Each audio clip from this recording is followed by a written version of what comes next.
Everybody, had a question about back pain. So a few exercises for that. Begin by starting in your cross-legged position.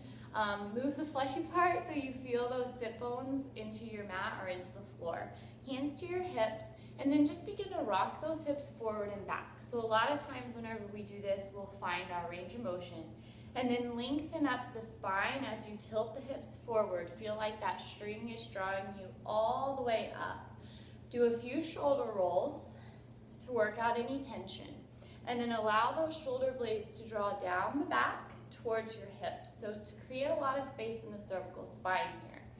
From this position, we'll work all dimensions of the spine by inhaling the arms up, keeping those shoulder blades down, reaching all the way through the fingertips, and then you can exhale into a gentle forward fold. So anytime that we're doing any sort of back exercises, we want to keep those sit bones rooted into the mat and then extend and slowly allow the head to fall. And as you drop that head, you can shake it out, no, shake it out, yes. And you'll just kind of feel that release in the spine lengthening. That's our goal here. As you come up, pull that belly button in towards your spine. Use the abdominals to draw the body back up. Inhale the arms overhead, and then we'll go back. So take those fingertips, point them towards your bottom, and then pull the belly in, lengthen the chest up and out. And then we're gonna knit the ribs together. So what that means, instead of allowing the ribs to splay open, we're gonna keep that knitted, pulling the belly button in, lengthening the spine tall, and then opening up through the chest and the shoulders. So here, so that upper back pain, neck, stress, everything like that, we're really gonna work it out here. Then inhale the arms all the way up tall, keeping those shoulder blades down, and then we'll take it over one side then the other. So dropping that hand, and then again, we wanna lengthen through the fingertips, but draw the shoulder blade down towards the hips. So instead of hunching and rounding, we're going to lengthen and strengthen. Keeping that opposite hip rooted into your mat, and just work with your range of motion. If you can go deeper, that elbow comes down and the fingertips reach. And then doing the other side, same principles here. And each time that you're moving, that belly button stays pulled in towards the spine, because that's what's gonna protect the spine. Inhale it up. And first we're going to big inhale, lengthen, and then exhale in a gentle twist. So the opposite hand to that knee. Lengthen your spine first, keeping everything here still and just working on twisting and rotating through the spine. Now if you're pregnant, twists aren't always recommended, but twists are very good to work that range of motion and also real good for your digestive system. So if you have issues with that, make sure that we're twisting, but first inhale and lengthen, and then turn and look over the opposite shoulder. As you come up, big inhale, exhale the opposite way, lengthening that spine first, and then turning and looking over the opposite shoulder. And of course, hold those as long as you'd like, and make sure that you're breathing, lengthening and tightening that belly button in towards the spine to strengthen as well. And then cat-cow is always a good one to do. So fingers are really wide spread apart onto your mat, making sure the shoulders stay over the wrists, hips over your knees about hip width apart would be fine. So I always like to inhale here to feel that neutral spine. So you're gonna pull the belly button in, draw the shoulder blades down towards the hips, and then lengthen out your cervical spine. Big inhale, exhale, pull that belly button in toward your spine. It's a rounded back. But here, I always like to shake my head out, no, and then shake it, yes. So after my back injury, I was not able to do this at all because I had very little movement in my spine. But I learned to pull my belly button in and really open up the shoulder blades, and then I can feel each vertebrae kind of lengthening out a little bit more. Now, key here whenever we go into our cow is to keep the belly button pulled in towards your spine. So a lot of times you'll see this and we'll just kind of be hanging out here and the head will be up and the tail will be sticking out, the belly is fallen.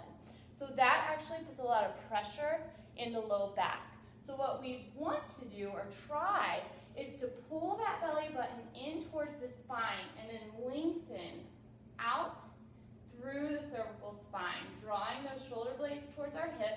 And then feel as if you have a string connected to the tail that's pulling it up but out. That's key. So we're lengthening, and this is a really great stretch for abdominals as well. And then you can just alternate between those two, you know, however fast, however slow, and concentrate on, if you're not able to feel that spine move, have somebody put their fingers directly like this on your vertebrae. So as you move, they move their fingertips. So you can really feel it, especially going through this area, because that's where we don't have a lot of movement in our spine, so that kind of tracks it for you. Then, once you're in that cat, I always like to just kind of shift my weight back and forth to open up the whole body. So try that, kind of doing a modified plank, modified child's pose, and then also opening it up into a big circle around. Just kind of gets the whole body moving and more fluid for the most part, and make sure you go both ways around. Just kind of make the whole body warm up a little bit more. And then from here, you can just come back into your child's pose, which is always great for any sort of back pain. Big toes are going to be together, knees are going to be apart as best you can, and then you sink the hips back first.